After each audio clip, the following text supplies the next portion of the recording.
আসসালামু আলাইকুম সুপ্রিয় দর্শক, পদ্মা টিভি 24 এর পক্ষ হতে আপনাদের সবাইকে আন্তরিক প্রীতি এবং শুভেচ্ছা জানাচ্ছি। প্রিয় দর্শক, বৈষম্য বিরোধী প্রেস ক্লাব এপিসি তৃণমূল টকশোতে আমরা আজকে যাকে যুক্ত করছি তিনি হচ্ছেন ফরিদপুর জেলার অন্যতম একজন নন্দিত মুখ, শহীদ প্রেসিডেন্ট জিয়ার অন্যতম একজন আদর্শ সৈনিক, বৃহত্তর ফরিদপুর জেলা যুব দলের যিনি প্রতিষ্ঠাতা সভাপতি হিসেবে রাজপথে নাম লেখান। শহীদ প্রেসিডেন্ট জিয়াউর রহমানের 19 দফা বাস্তবায়ন করার ক্ষেত্রে রাজপথে লড়াই সংগ্রামের মাধ্যম দিয়ে দীর্ঘ পথ চলায় যিনি বর্তমানে ফরিদপুর মহানগর বিএনপি সংগ্রামী আহ্বায়ক হিসেবে দায়িত্ব পালন করে যাচ্ছেন। ইতিপূর্বে বারবার নির্বাচিত স্থানীয় জনপ্রতিনিধিত্বের বিজয় ছিলেন। ইতিপূর্বে তাকে মেয়র হিসেবে নির্বাচিত এই পৌরসভার ব্যক্তিবর্গ করলেও তাকে সেই বিজয়টি আসলে দেওয়া হয়নি। সেই বিদগ্ধ শহীদ প্রেসিডেন্টের আদর্শের, ম্যাডাম খালেদা জিয়ার আদর্শের এবং জনাব তারেক রহমান অন্যতম একজন তৃণমূলের ভ্যানগার্ড ব্যক্তিত্ব জনাব এফএম কায়ুম জঙ্গি আজকের অনুষ্ঠানের আলোচক। প্রিয় দর্শক, অনুষ্ঠানে কিন্তু কোনো প্রশ্ন যদি আপনারা করতে চান তাহলে স্কুল 10 নম্বর করলে আমরা আজকের যিনি একজন তৃণমূল নেতৃত্বের চল শহীদ প্রেসিডেন্ট যেমন আদর্শ নিয়ে দীর্ঘ 46 বছর যাবৎ যিনি রাজপথ অলঙ্কৃত করেছেন, নীতির রাজনীতির সাথে তিনি যেভাবে নিজেকে বিলিয়েছেন, জনগণের মাঝে যেভাবে নিজেকে নন্দিত করেছেন, তার কথাগুলো আমরা মাঠ পর্যায়ে শুনেছি। আজকে এসেছি তার কিছু কথা শোনার জন্য। দর্শক, আপনারা আমাদের সাথে যুক্ত থাকুন। দর্শক, প্রত্যেক রাজনীতিবিদের কিছু না বলা কথা থাকে। আজকের যিনি আলোচক তিনি যেভাবে দীর্ঘ সময় যাবৎ নেতৃত্ব দিচ্ছেন তার কাছ থেকে কিছু তথ্য এবং রাজনৈতিক কিছু বিষয় আমরা উপস্থাপন করতে যাচ্ছি, যা রাজনীতিবিদদের জন্য কিছু দিক হিসাবে বা কিছু অধ্যায় হিসেবে সূচিত হবে। দর্শক, আপনারা আমাদের সাথে যুক্ত থাকুন। যে জানাবা এফএম কায়ুম জঙ্গি, আপনি দর্শকদেরকে জানাতেন কবে থেকে শহীদ প্রেসিডেন্ট জিয়াউর রহমান আদর্শ আপনার মাঝে অনুরণিত হলো, আপনি সেই অনুরণনের ভিত্তিতেই আজকে এই পর্যন্ত আসছেন এবং শহীদ প্রেসিডেন্ট জিয়াউর আদর্শ একজন ঝান্ডাধারী হিসেবে ফরিদপুর মহানগর বিএনপিকেও আপনি নেতৃত্ব দিচ্ছেন। কি প্রেরণা উৎসাহের ভিত্তিতে আপনি অন্য রাজনৈতিক আদর্শের পরিবর্তে জাতীয়তাবাদী আদর্শ কেন ধারণ করলেন, আপনি যদি দর্শকদেরকে জানাতেন। প্রথমে আমি বলবো,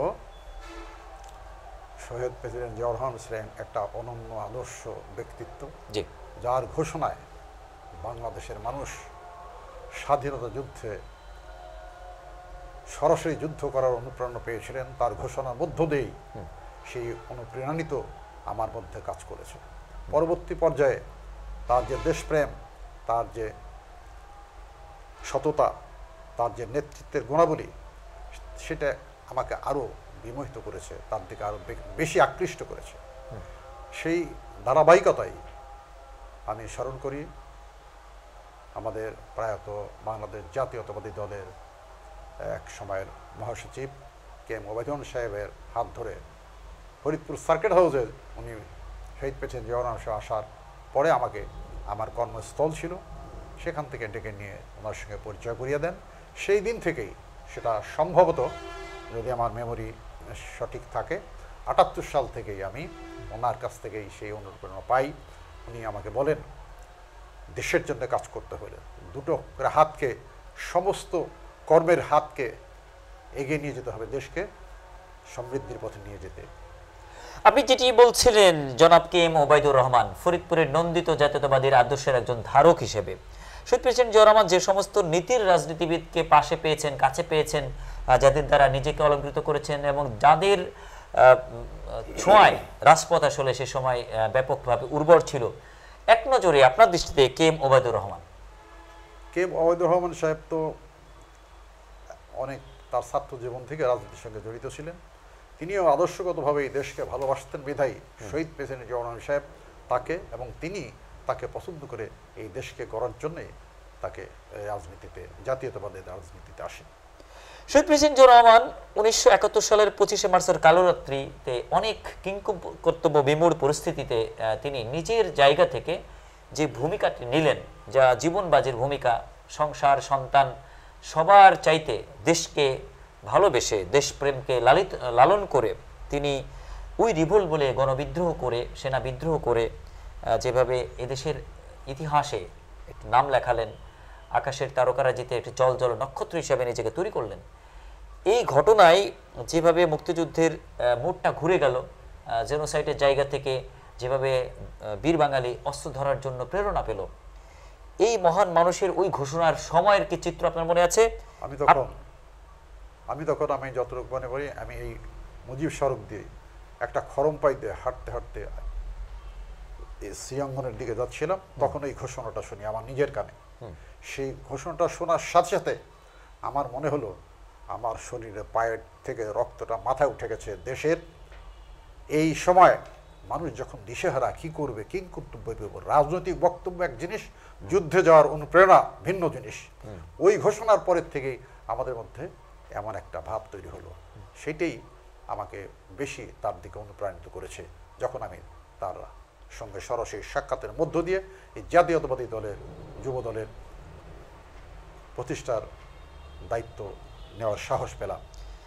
জনাব শহীদ প্রেসিডেন্ট জিয়া রহমানের ওই ঘোষণা নিয়ে আসলে আওয়ামী লীগ ব্যাপকভাবে মার্কেটিং করেছে যে তিনি ঘোষক নন, তিনি পাঠক, তার আসলে তেমন কোনো ক্রেডিবিলিটি নেই, তিনি তো শেখ মুজিবুর রহমানের মাধ্যমেই তারা এই কথাটি বলেছেন বা তার নির্দেশে করেছেন বা আমাদের বিএনপি নেতা, আওয়ামী লীগ নেতাদের অনুরোধে করেছেন, তার এখানে ক্রেডিবিলিটি কি? আসলে কি তাই? এটা যারা বলছে তারা সত্যকে অস্বীকার করছে, ইতিহাসকে মুছে দেওয়ার চেষ্টা করছে, সত্য না বলে তারা অসত্য বলছে। সেই একটা মানুষ মৃত্যুর মুখে দাঁড়িয়ে বিজয় করার যে আশা জাগিয়েছিল, সেদিন অনেক অনেক আওয়ামী লীগের নেতারাই দেশ থেকে পালিয়ে গেছে। সেদিন যারা পালায় নাই, যারা বুকের তাজা রক্ত দেওয়ার জন্য, দেশ মাতৃকাকে রক্ষা করার জন্য, স্বাধীনতাকে ছিনিয়ে আনার জন্য ঘোষণা দিয়েছেন, তার মধ্যে শহীদ জিয়া রহমান সাহেব অন্যতম। এই মুক্তিযুদ্ধটা আসলে আমাদের উপরে চাপানো হলো কিনা আমি যতটুকু প্রেক্ষাপট বিচার করি, 7ই মার্চের ভাষণে জনাব শেখ মুজিবুর রহমান অনেক কথার মধ্য দিয়ে 18 মিনিটের ভাষণের শেষ কথা ছিল জয় বাংলার পরে জয় পাকিস্তান, অর্থাৎ পাকিস্তান জিন্দাবাদ, জয় বাংলা, এই দুটি তার কথা। তিনি পাকিস্তান এবং বাংলাদেশ দুটিকেই এক করে আসলে কথাগুলি বলেছিলেন। জয় বাংলাও বললেন, পাকিস্তান জিন্দাবাদও বললেন। এর মধ্যে কি রহস্য ছিল? আরো 18 দিন চলে গেল। 25শে মার্চের কালোরাত্রিতে তার দলের নেতা গেলেন তার কাছে চিরকুট নিয়ে বা টেপ রেকর্ডার নিয়ে, নেতা ঘোষণা দেন মুক্তিযুদ্ধ চালিয়ে নিতে হবে। তিনি সে ভূমিকাটি না রেখে নেতাদেরকে একেবারে নাকে তেল দিয়ে ঘুমাতে বললেন, নিজের পরিবারকে বহাল তবিয়তে রেখে পাকিস্তানিদেরকে ডেকে তার গাড়িতে চলে গেলেন। এর মধ্যেই আগে থেকেই চলে আসছে জাহাজে করে পাকিস্তান থেকে সেনা আনা হয়েছে এদেশ জাতিকে খামোশ করার জন্য, এদেরকে থামানোর জন্য, দমানোর জন্য।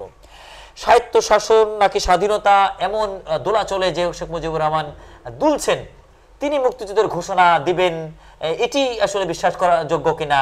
সেক্ষেত্রে মুক্তিযুদ্ধের ঘোষণার ক্ষেত্রে আওয়ামী লীগ যে ক্রেডিটটা নিতে চায়, সেটির সঠিক সত্য আসলে জাতির কাছে উপস্থাপন করা দরকার কিনা? এটা রাজনৈতিক বিশ্লেষণের ব্যাপার, আমি অত দূরে যাব না।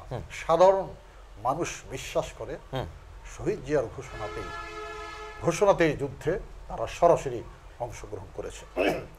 রাজনৈতিক বিশ্লেষণ, ইতিহাস বলছে আগামীতে আরো রাজনৈতিক বোদ্ধারা সে ব্যাপারে বিশ্লেষণ করবে। আমি ওই ঘোষণায় অনুপ্রাণিত হয়েছি। আমরা যারা স্বাধীনতায় অংশগ্রহণ করেছি তারা সকলেই শহীদ প্রেসিডেন্ট জিয়া রহমানের ঘোষণাকেই সবচেয়ে বড় দিক বলে মনে করে। 72-এ 10 জানুয়ারিতে জনাব শেখ মুজিবুর রহমান এদেশে আসলেন। মোটামুটি তাকে সম্মান জানানোর জন্য যত আয়োজন হলো, ট্রাকের পর ট্রাক আসলে ফুলে ভরে গেল, সুশোভিত করা হলো, লাল গালিচা শুভেচ্ছা। তিনি যা হতে চান তাতেই এই জাতির রাজি ছিল। তিনি বঙ্গবন্ধু, সবাই তাকে বঙ্গবন্ধু বলছেন, জাতির পিতাও বানিয়ে নিচ্ছেন। তিনি প্রধানমন্ত্রী হতে চান না, রাষ্ট্রপতি হতে চান, সকালে একটা বিকালে একটা, তাতেও কোনো কার্পণ্য নেই। তারা তো সব ক্ষমতা ছাড়িয়ে দেওয়ার পরে তিনি 75 পর্যন্ত এই জাতির সাথে যে খেলাটি খেললেন, এই জাতির সাথে যে রকম প্রহসনটি করলেন, তার কারণে 75-এর বিয়োগান্ত ঘটনা, তাদের ভাষায় তার লাশ পড়ে থাকলো 30 ঘন্টা, কেউ আসলো না ধরার জন্য। নিজের এলাকায় নিয়ে যাওয়া হলো, মাত্র 18 জন লোককে পাওয়া গেল, 570 নামক কাপড় কাচা সাবান জুটলো, রিলিফের কাপড় জুটলো, ভালো কাপড়ের কাপড় জুটলো না। 18 জনের জায়গায় 1800 জন জানাজার জন্য হলো না, 18 লক্ষ হলো না। একজন মানুষ যিনি কোটি মানুষের নন্দিত ব্যক্তি ছিলেন, কোটি মানুষ যাকে চিনে, তার দাফন কাফনের জন্য, তার জানাজায় শরীক হওয়ার জন্য কেউ কেন আবেগ রাখলো না? এ থেকেই অনেক সত্য আসলে প্রকাশ হয়ে গেছে কিনা, সেই সত্যগুলি আবার নতুন করে সামনে আসা দরকার কিনা? দেখুন, ইতিহাস অত্যন্ত নির্মম। সব বিয়োগান্ত ঘটনাই সকলের জন্য কষ্টদায়ক, কিন্তু ইতিহাস বড় নির্মম এবং সত্য। আমার কর্মই আমাকে ইতিহাস সৃষ্টি করায়। আমি এর বেশি অন্য কিছু বলতে চাই না। 75-এর 7 নভেম্বর টান উত্তেজনা। জনাব কেএম শফিউল্লাহ এবং ব্রিগেডিয়ার খালেদ মোশাররফ তারা চাচ্ছেন নেতৃত্ব নিতে। এদিকে জাসদের একটা উইং, তারা কর্নেল তাহেরকে নিয়ে এগোচ্ছেন। কিন্তু দিন শেষে সেনারা, সাধারণ জনগণ মিলে জনাব শহীদ প্রেসিডেন্ট জিয়া রহমানকে নেতৃত্ব দিলেন এবং তাকে কারারুদ্ধ থেকে উদ্ধার করলেন। আবার তিনি, আমি মেজর জিয়া বলছি, দ্বিতীয়বার তিনি ধ্বনিত হলেন কবির ভাষায়, তুমি যদি মানুষের জন্য কিছু করো মানুষ তার রিটার্ন দেবে। 71-এ তিনি নিজের জীবন বাজি রেখে জাতির জন্য কিছু করেছিলেন। 75-এ তার জন্য লক্ষ মানুষ, শত মানুষ, হাজার মানুষ জীবন বাজি রেখে তাকে নেতৃত্ব বসালেন। এতে জীবন থেকে জীবনের একটি চরম যে একটা প্রত্যাশাটা পূরণ হলো কিনা, শহীদ প্রেসিডেন্ট জিয়াউর দায়িত্বটি তিনি পেলেন, সেই দায়িত্ব পালনের পর থেকে একেবারে তিনি যেভাবে দেশটাকে পিতৃস্নেহের মতো করে ধারণ করলেন, এই জাতি একটা পিতার দরকার ছিল, পিতার শূন্যতা অনুভব করছিল, সেই শূন্যতা পূরণ করে 10,000 কিলোমিটার পায়ে হেঁটে পুরো মানচিত্রটাকে নিজের পায়ের নিচে রেখে তিনি যেভাবে ইতিহাস ঐতিহ্য দেশকে ঘুরিয়ে দেওয়া, তলাবিহীন ঝুড়ি থেকে উন্নত বাংলাদেশ গড়ে দেওয়ার একটা রূপ পরিগ্রহ তৈরি করলেন, এটি কত বড় ঐতিহাসিক আসলে দৃশ্যপট। দেখুন, নেতৃত্ব চাইলেই হয় না, হয় না। জোর করেও নেওয়া যায় না।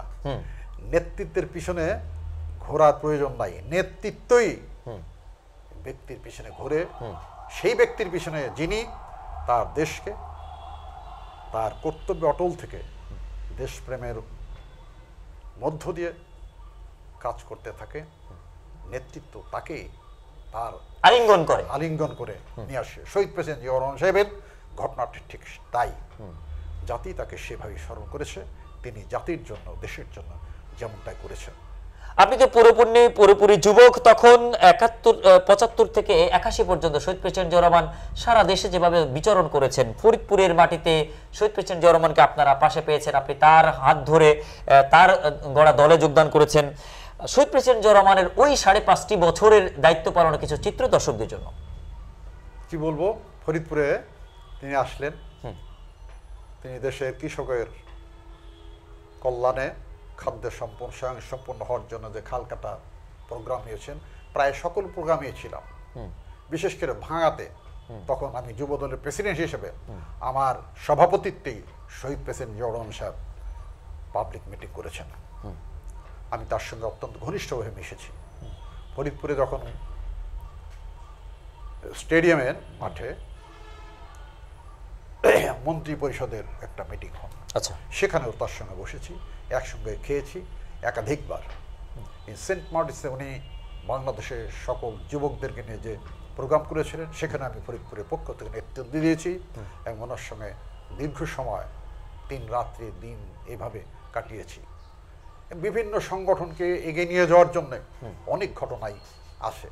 এই স্মৃতিগুলো আপনাকে অন্যতম রাজপথে চলার প্রীতি যোগায় কিনা, প্রেরণা হিসেবে আমাকে কাজ করায়। আমার মনে করে আন্দোলন সংগ্রামের কথা আসে শহীদ প্রেসিডেন্ট জিয়াউর সাহেবের ঘোষণা। তিনি, আমি একদিনের কথা না বললেই নয়, কোনো একদিন রাতে আমাকে দিলেন, এসপি সাহেব খুঁজতে আসছেন আমার বাসায়, মেসেজ শহীদ প্রেসিডেন্ট জিয়াউর সাহেবের মিটিং আগামীকাল সকালে। সেদিন আমি সেই ঘটনাটা বুঝতে পারি নাই, কিন্তু যখন বয়সের সাথে সাথে বুঝতে পারলাম একটা সংগঠনকে কিভাবে এগিয়ে নিয়ে যাওয়ার জন্য সহযোগিতা করা দরকার, শহীদ প্রেসিডেন্ট জিয়াউর রহমান সাহেব সেটা করেছেন। কারণ সেদিন যদি আমি যদি কোনো প্রশাসনের কাছে এই মেসেজটা ছিল যে আমার যুবদলের প্রেসিডেন্টকে যেতে হবে, এই যুবদলের প্রেসিডেন্ট যদি তখন কাউকে কোনো কিছু বলে, সেই কাজটি কারো সুপারিশ ছাড়াই হয়ে যাবে, এমনভাবে সংগঠনকে এগিয়ে নিয়ে যাওয়ার জন্য পরোক্ষভাবে তিনি কাজ করার অনুপ্রেরণা দিয়েছেন। যে অনুপ্রেরণা আজকে আমার নেতা, তারই রক্তের বৈশিষ্ট্য ধরে গুণে গুণান্বিত তারেক রহমান সাহেব, আমি জেলখানায় লাস্ট যে 91 দিন 92 দিন জেলে থাকলাম, তিনি আমার বাসায় টেলিফোন করে খোঁজ নিয়েছেন এবং এবং কখনো কখনো এখন পর্যন্ত কখনো কখনো প্রয়োজনের তাগিদে আমাকে টেলিফোনে খোঁজ দেন সংগঠনের কী অবস্থা, কে কোন অবস্থায় আছে। এই নেতৃত্ব যেটা শহীদ জিয়াউর রহমান সাহেবের কথা মনে পড়ে, মনে হচ্ছে যে হ্যাঁ, লাইক ফাদার লাইক চাইল্ড। এটাই আমাকে খুব আমার খুব ভালো লাগে। আমার খুব আওয়ামী লীগকে পুনর্বাসন করার জন্য শহীদ প্রেসিডেন্ট জিয়াউর রহমান বহুদলীয় গণতন্ত্র করলেন, তাদেরকে স্পেসও দিলেন এবং 81-র 17 মে শেখ হাসিনা এই দেশে আসার মাত্র 13 দিনের মাথায় ইতিহাসের এই মহানায়ককে এ জাতি হারালো। এই ক্ষেত্রে ষড়যন্ত্রের গন্ধগুলি এখন পর্যন্ত নানাভাবে দাবিয়ে রাখা হয়েছে, চাপিয়ে রাখা হয়েছে। শেখ হাসিনা তার শাসনামলে তার পিতার হত্যার বিচারটাই তার মতো করে করে ওভারকাম করে চলে গেছে। কোনো হত্যার বিচারই আসলে বিলম্বিত থাকা বা পুঞ্জীভূত থাকা উচিত নয়।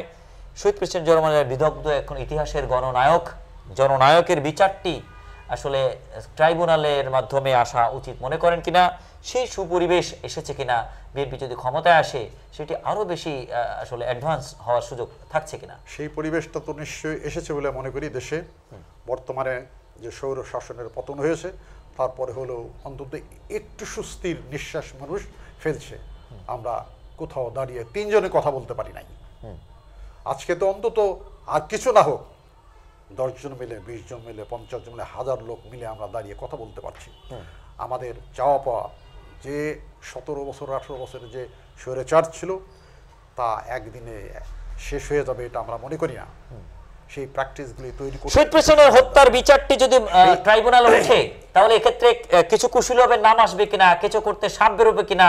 শেখ হাসিনা 13 দিন আগে আসলেন, 13 দিন পরে শহীদ প্রেসিডেন্ট যেরকম হত্যা করা হলো, এখানে কিছু ক্লু আছে কিনা? মানুষ বলে একটা লোককে যে পুনর্বাসন করলো সেই লোকটি আসার পরেই এই নির্মম ঘটনা ঘটলো। নিশ্চয়ই তার সাথে কোনো যোগসূত্র থাকতেও পারে বলে মনে করছে অনেকেই। অনেকেই। ম্যাডাম খালেদা জিয়া মাঠে নামলেন 19 দফা বাস্তবায়ন করার জন্য, এদিকে জনাব শেখ মুজিবুর রহমানের সন্তান শেখ হাসিনাও মাঠে নামলেন। দুই নেত্রীর দুই ধরনের রাজনৈতিক ধারা, একজন সকালে যা বলেন বিকালে তা চেঞ্জ করেন, রাজনীতিতে শেষ কথা বলতে কিছু না, এটা প্রবাদ প্রবচনী করে দিয়ে গেছেন। আরেকজনের কথা হচ্ছে যে নীতি রাখতে হবে, কথা যা দেওয়া হবে কথা চেঞ্জ করা যাবে না। রাজনীতি মনে হচ্ছে রাজকীয় নীতি, রাজস্বিক নীতি, এখানে কথা চেঞ্জ করা উচিত না।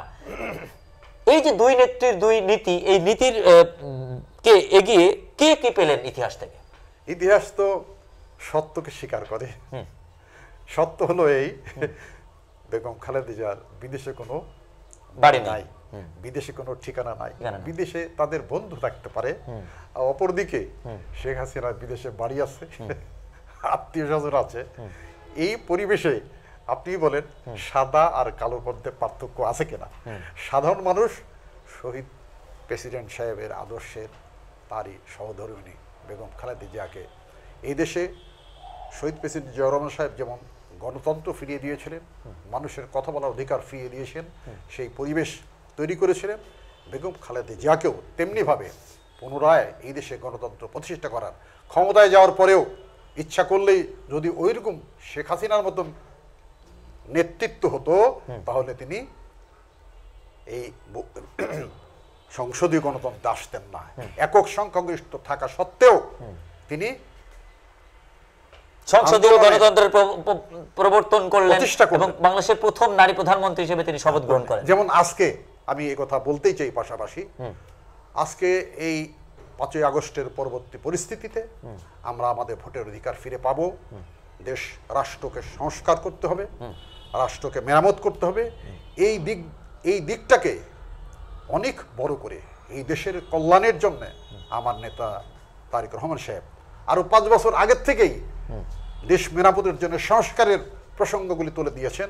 ক্ষমতার ভারসাম্য যাতে হয় সেটার ব্যবস্থা, সেই সম্পর্কেও তিনি কথা বলেছেন। আজকে আমরা দেখছি জনগণের চাওয়া, যেটা আরো 5 বছর আগেই তারেক রহমান সাহেব ভেবেছেন যে তিনি যে বিএনপি ক্ষমতায় গেলে যে স্বৈরাচার কোনো চরিত্র হবে না, দুই নেত্রীর রাজনৈতিক যে শিষ্টাচার, দুই নেত্রীর রাজনীতির যে চরিত্র, এই চরিত্র থেকে আসলে আমাদের রাজনীতিবিদদের শিক্ষা রয়েছে কিনা। আরেকটি ক্ষেত্রে আসলে দুই নেত্রীর সন্তানদের ব্যাপারে আলোচনা করতে হচ্ছে। শহীদ প্রেসিডেন্ট জিয়াউর রহমানের সুযোগ্য সন্তান জনাব তারেক রহমান, তিনি তৃণমূল থেকে নিজেকে যেভাবে গড়লেন, তার কারিশমা একেবারে তৃণমূলের ওয়ার্ড পর্যায়ের একজন কর্মী পর্যন্ত পৌঁছে গেছে। অবশ্যই। আর জনাব শেখ হাসিনা তার সন্তান সজীবদের জয়কে তিনি তৈরি করতে চাইলেন এবং সেই জন্য যেন আরেকজন প্রধানমন্ত্রীর পুত্র রাজপথে না আসতে পারে সেজন্য তার বিরুদ্ধে মামলা হামলা বা তারকে শারীরিক অ্যাসল্ট করার পর্যন্ত তিনি করলেন, করে তার সন্তানকে তিনি সুপ্রতিষ্ঠিত করতে চাইলেন। এই রাজনীতির মাঠেই দুই বরপুত্র বা দুই প্রধানমন্ত্রীর পুত্রের থেকেও আমাদের রাজনীতিবিদের জন্য চরমতম পরমতম শিক্ষা রয়েছে কিনা? অবশ্যই আছে। আমি মনে করি আজকে শেখ হাসিনার পুত্রের সঙ্গে শহীদ জিয়ার পুত্রের তুলনার কোনো সুযোগ নাই। একজন সাধারণ মানুষের সাথে মিশে দায়িত্ব এবং কর্তব্যবোধে উদ্বেলিত হয়ে দায়িত্বশীল হয়ে দেশের রাজনীতিকে, দেশকে এগিয়ে নিয়ে যাওয়ার জন্য কাজ করছে। সাধারণ মানুষ থেকে উপরতলার মানুষ পর্যন্ত তার যে সম্পর্ক, বিদেশ এবং দেশের সাথে যে সম্পর্ক, সেই কাজে যিনি পারদর্শী, সংগঠনকে এগিয়ে নিয়ে যাওয়ার জন্য। অপরদিকে সোনার চামচ মুখে দিয়ে যেখানে জন্মিল, যার সাথে সাধারণ মানুষদের কোনো ধরনের সম্পর্ক নাই, যিনি আমার মনে হয় ভালো করে কথাও বলতে পারেন না, তার তো তুলনা হতে পারে না। দেশপ্রীতির একটা ব্যাপার আছে কিনা, আমাদের দেশের কোন নারী তার জীবন সঙ্গী হতে পারলো না, এটি আসলে কিভাবে দেখা যায়? শহীদ প্রেসিডেন্ট জিয়া রহমানের সন্তান তো এদেশের একজন বাঙালির স্বামী হলেন, কিন্তু শেখ হাসিনার সন্তান এই দেশের বাঙালির কোন নারীর স্বামী কেন হতে পারলেন না? এটা নিয়েও কথা হয়। এখানেও তো দেশপ্রেমের একটা ব্যাপার আছে কিনা? আমি এই কথা বলবো না, ওইটা তার একান্ত ব্যক্তিগত। আজকে সারা পৃথিবী একটা দেশের মধ্যে পড়ে। তবে আমি যদি এই দেশের একটি সন্তান হই, এই দেশের মানুষের কথা অবশ্যই চিন্তা করা উচিত ছিল। ভবিষ্যৎ প্রজন্ম আমার সহধর্মীর মধ্য দিয়ে আসবে, সে কথা চিন্তা করলেও তার দেশকেই আগে প্রাধান্য দেওয়া উচিত। 2001 সালের পর থেকে শহীদ প্রেসিডেন্ট জিয়া রহমানের সুযোগ্য সন্তান তারেক রহমান যেভাবে তৃণমূলের সাথে মিশলেন, তৃণমূল বান্ধব নেতৃত্ব গঠন করলেন, বগুড়া জেলার গাবতলী উপজেলার 1 নম্বর সদস্য থেকে আজ তিনি ভারপ্রাপ্ত চেয়ারম্যান সে দায়িত্ব পালন করে গেছেন। অথচ আওয়ামী লীগ তার ব্যাপারে একটা স্ক্যান্ডাল ছড়িয়েছিল, তার নাকি তৃণমূলের কোনো জ্ঞান গরিবানা নাই, তিনি কোনো নেতৃত্ব গড়েন নাই, তিনি নাকি একবারই বড় নেতৃত্ব গেছেন। এটি আসলে ঠিক কিনা? তৃণমূলের সাথে নেতৃত্ব গঠন করে তিনি যেভাবে আসলে নেতৃত্ব দিচ্ছেন, এটি আসলে আওয়ামী লীগ আগেই বুঝতে পেরেছিল কিনা, যার কারণে এই শত্রুতা ভাবনা করেছিল কিনা? আপনি তো আমাকে বললেন যে স্ক্যান্ডালিং ছড়ানোর জন্য এটা করছেন, আমার কি আর বলার দরকার আছে যে এটা স্ক্যান্ডালিং ছড়ানোর জন্য করা হয়েছে? অন্যকে হেয় প্রতিপন্ন করার যে চরিত্র তাদের মধ্যে আছে, অন্যকে বড় করে দেখার যে বড়ত্ব, যেটা ওনাদের মধ্যে ছিল না, প্রতিহিংসা যাদের মধ্যে কাজ করে, তারা এরকমই ভালোকে ভালো বলতে শেখে নাই, সত্যকে সত্য বলতে শেখে নাই, ইতিহাস থেকেও শিক্ষা নিতে শেখে নাই।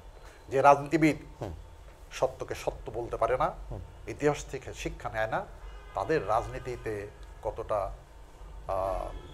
কন্ট্রিবিউশন আছে এটাও যেমন প্রশ্নবিদ্ধ, কতটা সে পাবে, কতটা তার মূল্যায়ন হবে, এটা ইতিহাসই বলে দিচ্ছে। 2009 সালের পর থেকে জনাব তারেক রহমান যেভাবে রাজপথে নিবেদিত হলেন, বিএনপি কোন আন্দোলনে 70% সফলতা আনলো, কোন আন্দোলনে 80% আনলো, কোন আন্দোলনে 90%, কিন্তু সফলতা হচ্ছে না। কিন্তু সফলতার জন্য বিএনপি আস্তে আস্তে এগিয়ে যাচ্ছে, একটা টেস্ট ম্যাচের মতো এগিয়ে যাচ্ছে, বা ওয়ান ডে ম্যাচের মতো 45 ওভার পর্যন্ত বিএনপি ব্যাটিং করেছে। বিজয়ের দ্বার প্রান্তে কম বলে বেশি রান দরকার, এমন একটা পরিস্থিতিতে ছাত্র জনতা মিশে গেল, ধুমধুমার ব্যাটিং হলো, বিজয় আসলো, ম্যাচ বিজয় হলো। ম্যাচ উইনার নিয়ে আলোচনা, ম্যান অফ দ্য ম্যাচ নিয়ে আলোচনা। 45 ওভার ব্যাটিং করা ব্যক্তি আসলে ম্যান অফ দ্য ম্যাচ হবেন, নাকি 5 ওভার ব্যাটিং করা আসলে ব্যক্তিবর্গ ম্যান অফ দ্য ম্যাচ হবেন? আন্দোলনের স্টেক নিয়ে, আন্দোলনের মাস্টার মাইন্ড নিয়ে, আন্দোলনের মাস্টার প্ল্যানার নিয়ে অনেক আলোচনা। Who is the master mind, who is the planner of a demo? একটা ম্যাচের সফলতা হলো বিজয়। একটা ম্যাচে কখনো কখনো একক লিডারশিপের গুণাগুণ প্রকাশ পায়, কিন্তু সার্বিক বিজয় একটা টিমের সফলতা। আজকে সারা বাংলাদেশে যে পরিস্থিতি ছিল, কেউ যদি বলে বিএনপির ভূমিকা দুর্বল, আমি বলবো তাদের মূল্যায়ন সঠিক নয়। একটি যেমন আমি ছোট কথায় বলতে চাই, একটা মুড়ি ভাজি খুব মুখরোচক জিনিস। এই মুড়ি ভাজতে হলে প্রথম আগুন দরকার, এরপরে একটা পাত্র দরকার, পাত্রের মধ্যে বালির দরকার, সেই বালিটা তাপ দিতে দিতে এমন একটা পর্যায়ে যেতে হবে বালিটার মধ্যে চাউল পড়ার সাথে সাথে মুড়িটা ফুটে উঠবে।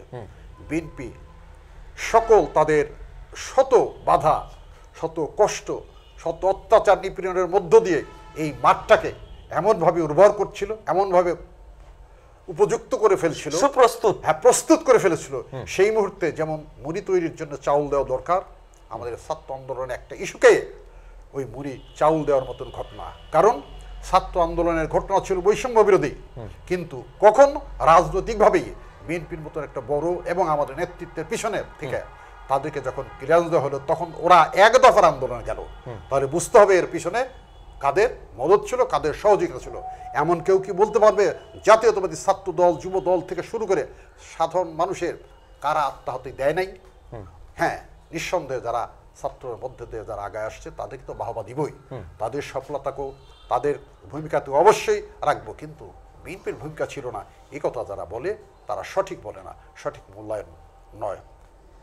আপনি দীর্ঘ সময় রাজনীতি করে গেছেন, এই রাজনীতির পুরস্কার স্বরূপ ইতিপূর্বে ফরিদপুর পৌরসভা নির্বাচনে আপনি মেয়র প্রার্থী হিসেবে বিজয় হয়েছিলেন।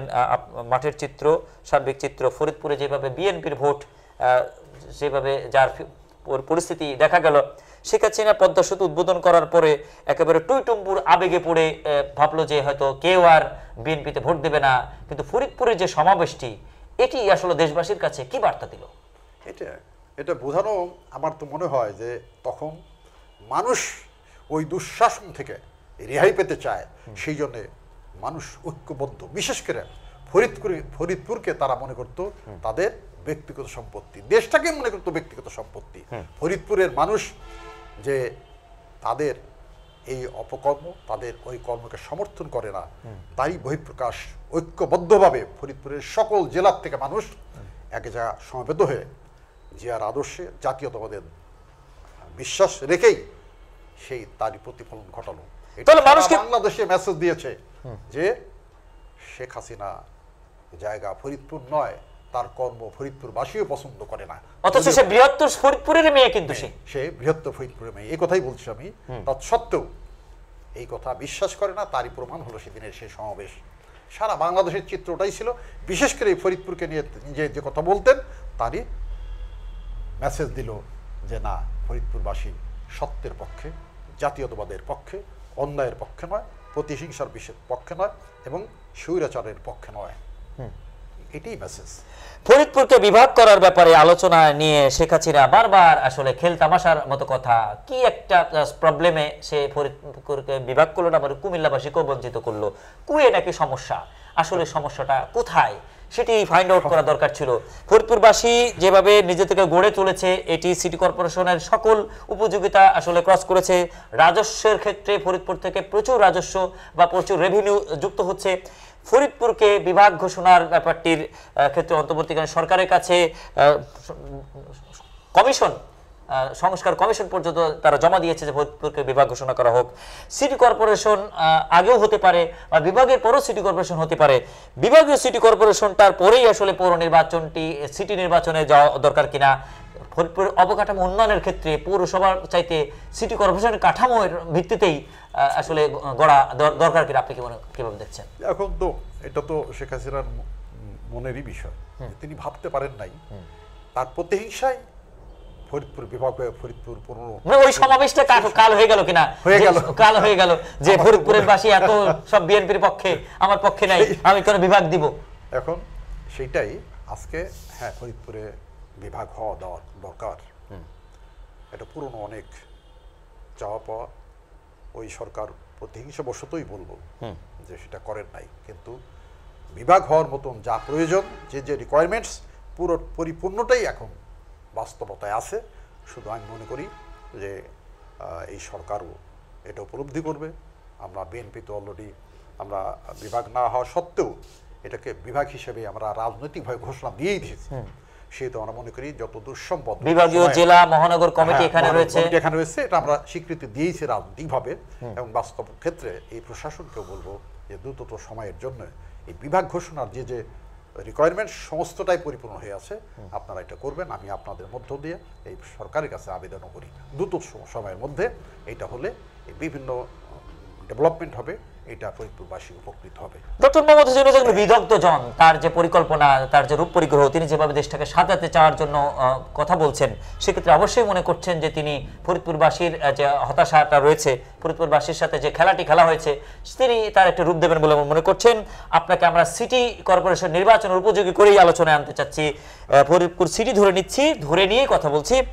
এই সিটিতে আপনি যদি নির্বাচিত হন বা দল যদি আপনাকে মনোনয়ন দেয়, তাহলে বাংলাদেশের এই ফরিদপুর বিভাগের রেকর্ড, অর্থাৎ প্রতিষ্ঠাতা বা প্রথম মেয়র হিসেবে আপনি সম্মানের একটি জায়গা পাবেন। ফরিদপুর সিটি কর্পোরেশন ঘোষণা হবার পরে এই সিটি কর্পোরেশন কিভাবে আধুনিকায়ন করার ক্ষেত্রে আপনার রূপকল্প রয়েছে, কি লক্ষ্যমাত্রা আপনি রেখেছেন, বা জনগণের কাছে আপনি কি বার্তা দিচ্ছেন? আপনাকে ধন্যবাদ এই কথাটা জিজ্ঞেস করার জন্য। আমি মনে করি আমি দলের সঙ্গে যেদিন থেকে যোগ দিয়েছি আজকে পর্যন্ত, বর্তমান বিশেষ করে ফরিদপুরে আমার থেকে খুব বেশি সিনিয়র ব্যক্তি আছে বলে আমার জানা নাই। আমার ব্যক্তিগত জীবনে দলের অ্যাসেট না হলেও লায়াবিলিটি হয়েছে এমন কোনো কর্ম নাই। সকল লড়াই সংগ্রামে পিছিয়ে ছিলাম না, বহুবার, বারবার, একাধিকবার আমি জেল জুলুম নির্যাতন শিকার হয়েছি, ব্যক্তিগত জীবনে আমার এমন কোনো রেকর্ড নাই কোথাও থেকে কোনো ধরনের অসৎ উপায়ে বা অন্য কোনো ওয়েতে সুযোগ সুবিধা গ্রহণ করেছি, এমন রেকর্ড নাই। আমি যতবার জনপ্রতিনিধি ছিলাম, অত্যন্ত মানুষ আমাকে ভালোবেসেই আমাকে দায়িত্ব দিয়েছে। আমি যতদিন ছিলাম ততদিন সেই দায়িত্ব সঠিকভাবে পরিপূর্ণভাবে পালন করার চেষ্টা করেছি। ইতিপূর্বে ফরিদপুর পৌরসভার মেয়র নির্বাচনে দল আমাকে মনোনয়ন দেওয়ার পরেও তখন মামলাজনিত কারণে সেই নির্বাচনটা হয় না। পরবর্তী পর্যায়ে গত 10 বছর আগে বোধ হয় সম্ভবত যে নির্বাচনটা হয়, দল আমাকে মনোনয়ন দেওয়া সত্ত্বেও যখন শেখ হাসিনার সময় আমি জনগণের ভোটে নির্বাচিত হওয়া সত্ত্বেও আমার ঘোষণা আমি পাই নাই। আমি তার থেকেই আপনি জানেন যে একটা মানুষ ক্ষুধার্ত, জনগণের কাজ করার জন্য যে ক্ষুধা আমার ভিতরে আছে, আপনি নিশ্চয়ই মাঠে তৃণমূলে আপনি খোঁজ নেবেন, আমার বিশ্বাস অধিকাংশই মানুষ আমাকে ভালোবাসে, আমার প্রতি আস্থা রাখে। তেমন কিছু কথাবার্তা নিশ্চয়ই আপনারা শুনবেন সকল মহলে, সকল রাজনৈতিক দল মতের মধ্য দিয়েই, সাধারণ মানুষ থেকে জাতি ধর্ম নির্বিশেষে তেমন বার্তা আপনি নিশ্চয়ই পেয়েছেন আমি বিশ্বাস করি বা আছে। সেক্ষেত্রে আমার প্রত্যাশা, আমারও বয়সের দিকে অগ্রসর হচ্ছি, একটা নির্বাচন সর্বশেষ করব। আমার দলের মধ্যে আমার কর্মকাণ্ডকে মূল্যায়ন করে দল আমাকে ইনশাআল্লাহ 100% বিশ্বাস করে আমাকে সেই দায়িত্ব, সেই সুযোগ করে দেবেন এবং আমি ইনশাআল্লাহ নির্বাচিত হব। জনগণ সেই আশাই আমার কাছে পোষণ করে, সকলের মধ্য দিয়ে পোষণ করে। আমি বিশ্বাস করি আমার কর্ম সেখানে নিয়ে যাবে। আর বর্তমান পরিস্থিতিতে ক্লিন ইমেজ যেটা মানুষ বলে, ভালো মানুষকে সাধারণ মানুষ গ্রহণ করবে, এমনটা বার্তা আছে। আমি মনে করি সেই বার্তাটা ষোলনাই আমার মধ্যে আমি ধারণ করতে সক্ষম হয়েছি বলে বিশ্বাস করি। একজন এএফএম কায়েম জঙ্গি নিজেকে যেভাবে তৈরি করেছেন, সেক্ষেত্রে আপনি কি মনে করছেন? একটি আলোচনা অনুষ্ঠানের সমাপ্তি টানবো। ম্যাডাম খালেদা জিয়া ডেমোক্রেসির জন্য যে লড়াইটি লড়লেন, যেভাবে নীতির রাজনীতি তৈরি করলেন, ডেমোক্রেসি ফেরত আনার জন্য যেভাবে তিনি 111-এর সময় পর্যন্ত যে পরাকাষ্ঠা দেখিয়েছেন, এমন পরিস্থিতিতে বিশ্বে কিন্তু অনেক নারী নোবেল জয়ী হয়েছেন। এ পর্যন্ত 54 জন নারী নোবেল পুরস্কারে ভূষিত হয়েছেন। একই ধরনের ইস্যুতে অং সান সু চি কিন্তু আরও 30 বছর আগেই নোবেল শান্তি পুরস্কারে তিনি ভূষিত হয়েছেন।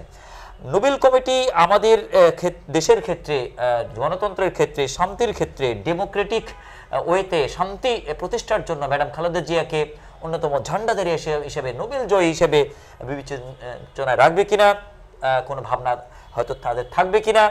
আপনি কি মনে করছেন আমরা ম্যাডাম খালেদা জিয়ার জন্য এরকম কোনো সুসংবাদ পেতে পারি কিনা?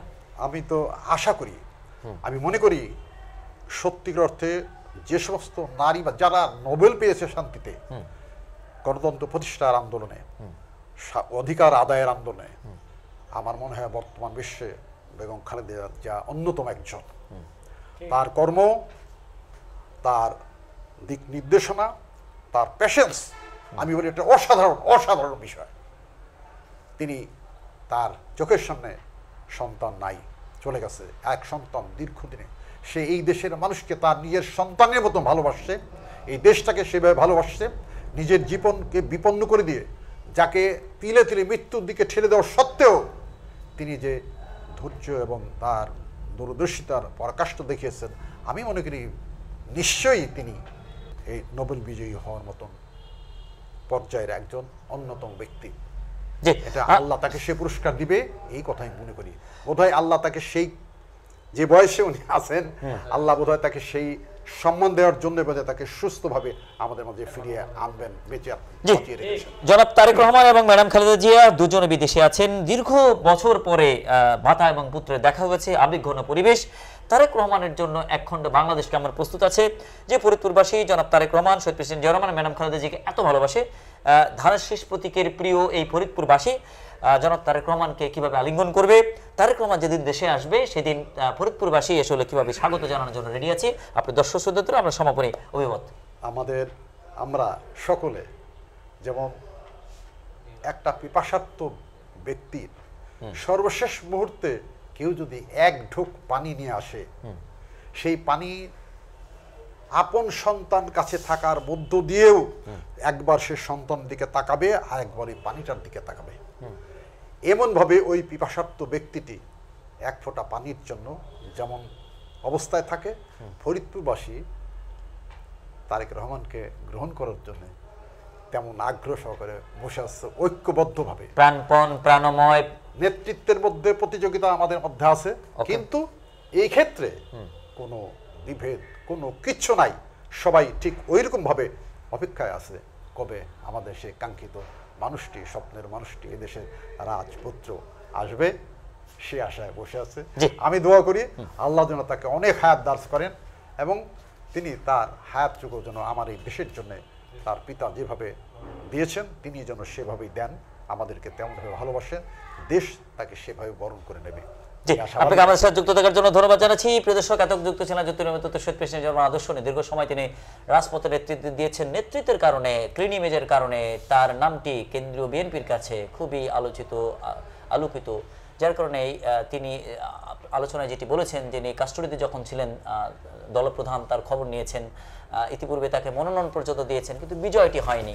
অতএব সেই জায়গায় তার নেতৃত্বের যে চাওয়াটি, এই ভোটাররা যারা তাকে ভালোবেসে ভোট দিয়েছিলেন তার নেতৃত্বটা চান বা তার মাধ্যমে উন্নয়ন চান, সেই চাওয়াটির প্রতি গুরুত্ব রেখে অবশ্যই আগামীতে যে সিটি কর্পোরেশন নির্বাচনের জন্যই যে পরিবেশ তৈরি হচ্ছে সেই সিটি নির্বাচনে আজকের আলোচককে মনোনীত করে এই সিটি কর্পোরেশনের সেবা করার সুযোগ দল থেকে দেওয়া হবে বলে মনে করছি। আপনি 30 সেকেন্ড দর্শক শ্রোতাদের সমাগম। আমি আমাদের এর মধ্য দিয়ে আমি ফরিদপুরের মহানগরের সকল বাসিন্দাদেরকে আমার পক্ষ থেকে অভিনন্দন, শুভেচ্ছা জানাচ্ছি এবং আশা প্রকাশ করছি আপনারা আমাকে সহযোগিতা করবেন এবং সুযোগ পেলে আমি আপনাদের বিগত দিনে যেমনভাবে নিষ্ঠা, সততার সাথে, সর্বোচ্চ আন্তরিকতার সাথে আপনাদের সেবা করেছি, আগামীতে যদি সেই সুযোগ আপনারা দেন আমি তেমনিভাবে সেই সেবার কাজটা করব। আমাকে এখানে এসে আপনারা আপনাদের পক্ষ থেকে যে সুযোগ করে দিয়েছেন কথা বলার, সেজন্য আমি আপনাদের কাছে কৃতজ্ঞ। আপনাদেরকে অশেষ অন্তঃস্থল থেকে ধন্যবাদ জানিয়ে আমি আপনাকে ধন্যবাদ জানাচ্ছি। দর্শক, আমরা আমাদের পাশের দুজন ব্যক্তিকেও পরিচয় করে দিচ্ছি। আপনি আপনার পরিচয়টি দর্শক শ্রোতাদের কাছে দিন। আমি এমটি আক্তার টুটুল, মহানগর বিএনপি ফরিদপুরের যুগ্ম আহ্বায়ক। জি, আপনি আপনার পরিচয়টি দর্শকদের কাছে। মোহাম্মদ তিনুচালী শেখ, আমি বাড়ি নয়কান্দা, রামগঞ্জ। আমি রামগঞ্জ চেয়ারম্যান পদে প্রার্থী ছিলাম, গতেছি এবং সামনে থাকবে ইনশাআল্লাহ। ওয়ার্ডের আছি, আমার নাম সোহাগ। আসসালামু আলাইকুম, আমি মোহাম্মদ মাসরুল হাসান, জিয়া মঞ্চের ভাইস প্রেসিডেন্ট ফরিদপুর জেলা শাখা।